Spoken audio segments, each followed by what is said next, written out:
Howdy, this is Rob. Learning disabilities and mistakes in leather crafting.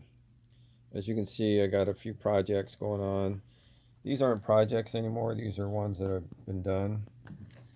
But I just want to show you the difference in quality. So this is one I did, I don't know, last week sometime. Like I say, since this lockdown's been going on, I've been pumping stuff out. And as you can see, I'm not pumping it out in a good way.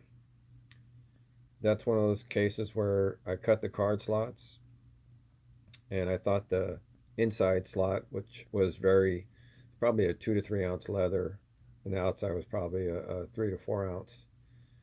And for some reason, whenever I cut these really thin leather inside pockets, they don't seem to end up being rectangle like that.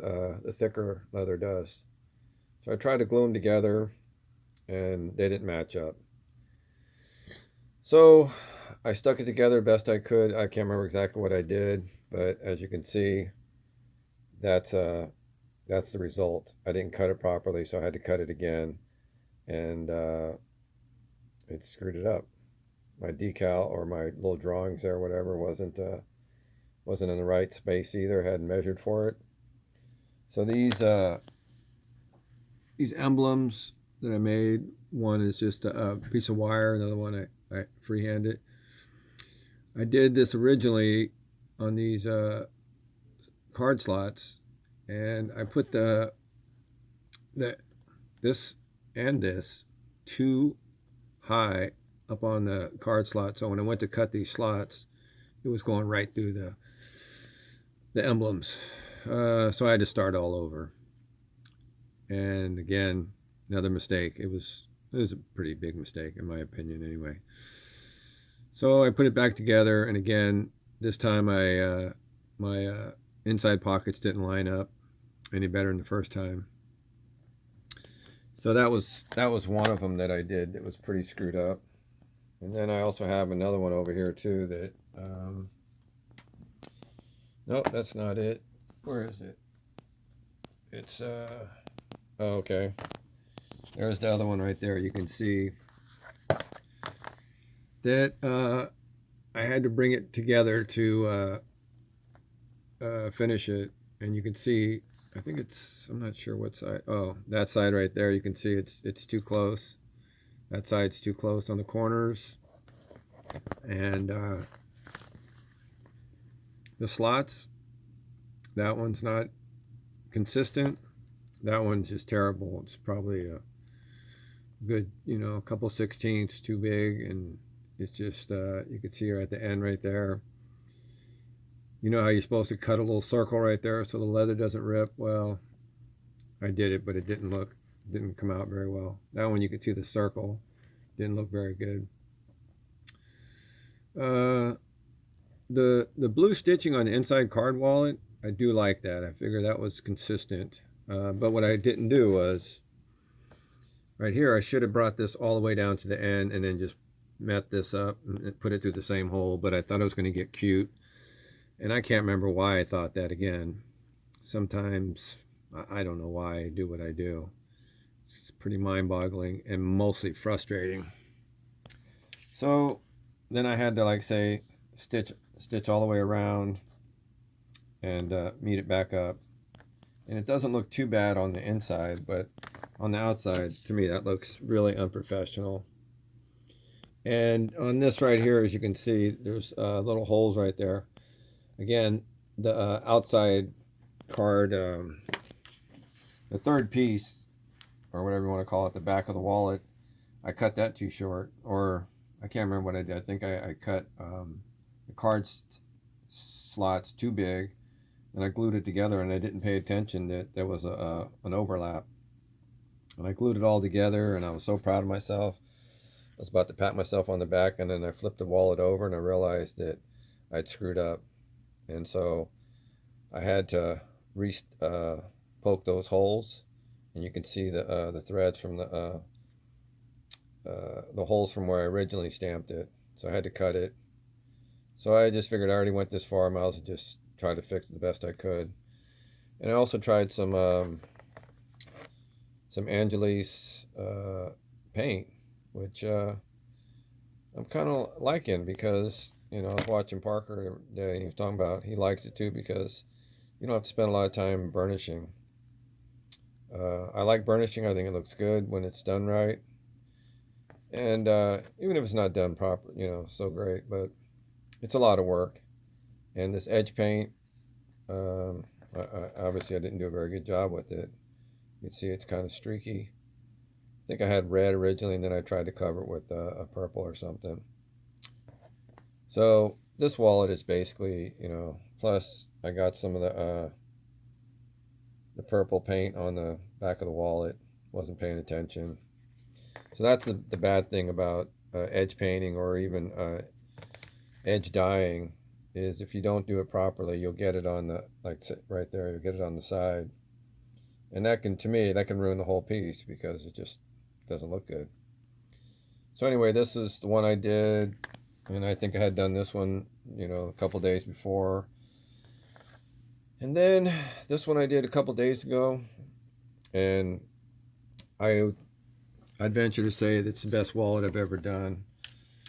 Um, even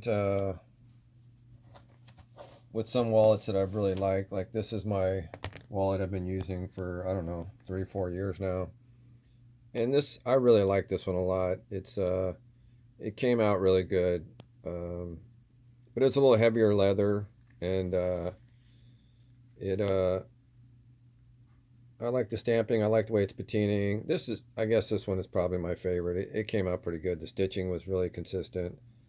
Um, it's just it's a lot thicker wallet, as you can see the thickness of it. Whereas this one, this is very, very thin. This is really a minimalist wallet. And this is what I strive to do is keep them nice and thin and lightweight. I don't know, like I say, I've never had anybody want one of them or anything like that. So I don't know how popular they are, but I just like making them out of the thin leather. And also, um, so far it's been good practice because that really thin, you know, 2 to 3 ounce leather, it's really easy to cut and everything, but for some reason, which I've heard in other videos, that you know every piece of leather has its own characteristics and its own whatever it's going to do. Anyway, back to this wallet. Again, this one I used the same leather as these other two wallets that I've done. I think this outer piece is probably 3 to 4. The inner piece is a 2 to 3 ounce. But this time what I did is I oversized everything. Even these slots, I made them probably, I don't know, 3/4 of an inch wider and taller. And the same thing with the inner slot cards, and then also the outside piece too. I made everything extra big, glued it all together, and then I started trimming away from there. And apparently that's the best way to do it. At least that's what I'm coming up with. That just oversize everything and then trim it down. But oversize it, glue it together, and then start cutting away. That way, at least you know you have square sides. And also, I used um, a framing square to keep all the dimensions nice and true. You know, gives you all three, gives you at least two sides. And so I did that. I think that really helped. And again, this is after all the things I've made lately, which I've made several mistakes on just about every piece I've made. Um, this is my, well, I guess it's my reward for all the consistency I've been doing. Like this belt that I made down here, this one came out really nice too. I have to admit, I like that. Belts are pretty dang simple though. The only thing I really had to do was make a keeper and do a little stitching, and I like that stitching too. It's 3 stitches here. I think it's just 1 stitch both sides, or 2 stitches. And I like this wallet. I mean this belt. That was another one I got pretty good.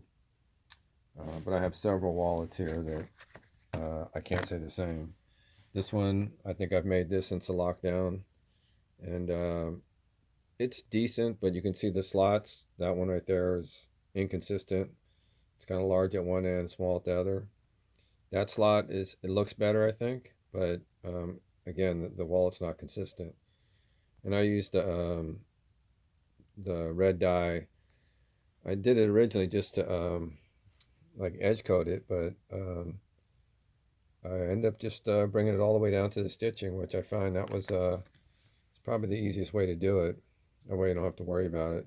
But it still took a lot of time because I had to, I think I hand painted the dye in there.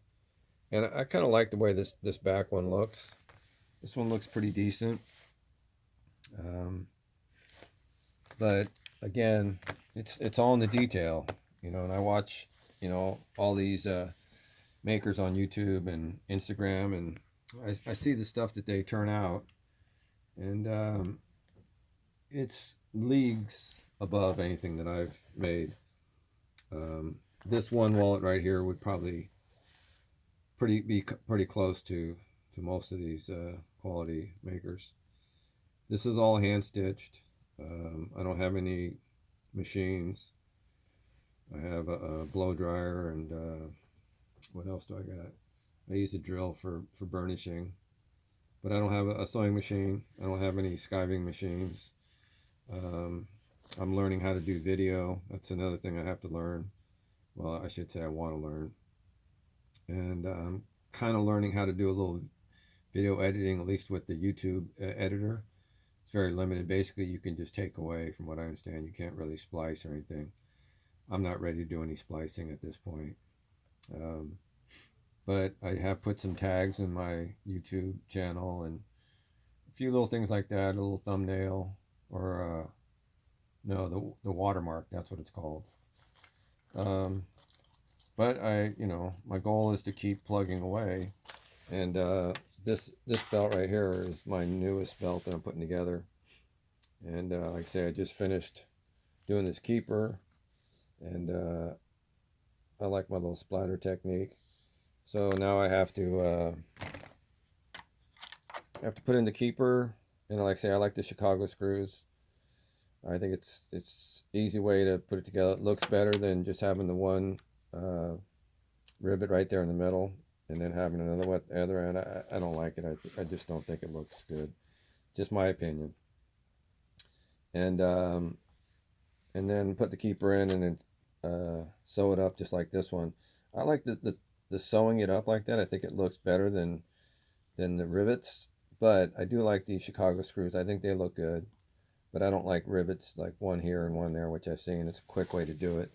And I guess if you're going to pump them out, that's a way to do it. But I don't think it's a very, doesn't look as good aesthetically. And I think if you're going to make a handmade belt, it should look like a handmade belt, or at least unique, instead of you know, like off the rack, the Gap clothing store or something. Which actually I have a few belts from them, and they make pretty decent belts considering. Um, but I want my belt to look like, you know, it's handmade, and so I like the stitching. And I was thinking, you know, earlier that this way I can take these screws out and I can change this keeper if I wanted to, and all I have to do is cut all these threads. But I can stitch the front and the back, which in my opinion it looks even more professional. I can always just cut the threads and restitch them. I mean, like I say, I do have some wallets that have been sewn together, and I do think it looks better. But I kind of like the Chicago screws, I think, because I think they look good. They're, I don't know, they're kind of strong looking, and it gives it a kind of a unique look. And when you stitch them together, and all my belts that I make are 1.5 inches, which I think it's the biggest size that will fit within the average belt loop of, you know, jeans or Carhartts or something like that. It might take 1.75 inches, I'm not sure, but 1.5 inches fits pretty well in there. And it's and like I say, most of my belts are worn with jeans and Carhartts, things like that. I have a few dress belts that I picked up along the way, and those are okay, but generally I don't wear a dress belt, which I think they're probably like 3/4 inch belts, and those are fine, but that's not what I want to make. So I'm making what I like, what I think others might like. And so that's the whole point of being a maker, in my opinion, is you can't find what you want, so you go out and make it. And that's how I started this, by making a phone case or holster for my, I think it was a Note 3 or something, and they started getting bigger. I didn't want to carry it in my pocket anymore, so that's how I think I originally made one of those, wet molded it. And then after that, I thought, oh, let's make a belt. I made a belt, and I still use it. It's a work belt. Um, and the rest is history. I just, I started collecting tools. I started getting more into it, but it was always just a really, really part-time hobby. I'd work on it for a couple hours here and there and take breaks. And anyway, this lockdown thing has really got me working. And again, though, I do like the leather crafting, but I have to admit, I don't have the mechanical or engineering type brain. And I think some of the makers that are really good at this, I think they have a little bit more of a natural talent in that area. And some of them really know how to use software really well. And I guess software helps because it can make patterns for you and get perfect dimensions. Um, so I think maybe it's a combination of they're good with the software and they have a little bit of an engineering type mind. I don't have that. Again, this learning disability thing is funny because I think I'm really intelligent yet, but yet some of the most simple things like measuring and cutting, perfect line, I don't know how to explain it, but some of the simplest things can be so challenging for me. And this leather craft is very challenging for me because I'm constantly doubting myself, making mistakes, having to learn new skills that I'm not very good at, like software. It's really, really frustrating. I watch a video 100 times and I still can't grasp what they're trying to explain. But like sports, I just don't give up. Well, I do, I lie, I guess, because sometimes I do give up. Sometimes I get so frustrated and angry, and I think, what's the point? I'm never going to get good at this. I just keep wasting time and leather and money. But like with sports, I just keep doing it. But with sports, I can see a positive result sooner than later, whereas a lot of other things that I try to learn, they take a long, long time for me to get any kind of, I don't know, progress. And leather crafting is that way for me. My progress is very, very slow. I watched saddle stitching videos for 2 or 3 years, and I just didn't understand what they were saying, even though I watched it a million times and they told me what to do, and it just didn't work. And after, I don't know, 5, 6 years now, most of the time my stitching is pretty good. But sometimes if I have to reverse the stitching to another way or another side of the leather, I get confused and I'll I'll screw up the stitching again. But I have to admit, generally speaking, after all this time, most of the time my stitching is pretty good. But then you got to make sure that your chisel marks are in the right place and that they line up correctly and things. And then I might make a mistake in that area. And I know a lot of people will say the only way to learn is by making mistakes, but I think that's one way to learn, and I think that's part of learning. But it gets to a point where when you keep making the same mistakes over and over, and you keep wasting leather and time, and there gets to be a point where, hey, there's something wrong here. This isn't normal for the amount of time and effort as I put into this kind of thing. But I don't have anybody hands-on teaching me. I learn everything off YouTube and trial and error, which I do a lot more error than I do anything else. But I'm just going to keep making these videos in hopes that I can see progress and maybe somebody can relate to some of this and it can help because I don't know if it's helping me or not, but um, the frustration and anger that I deal with every day is so powerful that I'm trying to, release it, talk about it, let it go. And so that's why I'm doing right now, making these videos. And I haven't given up totally, but sometimes I totally want to give up. I wake up in the morning and I think, what's the point? And this lockdown is not helping me at all. This lockdown is really, it's got me down.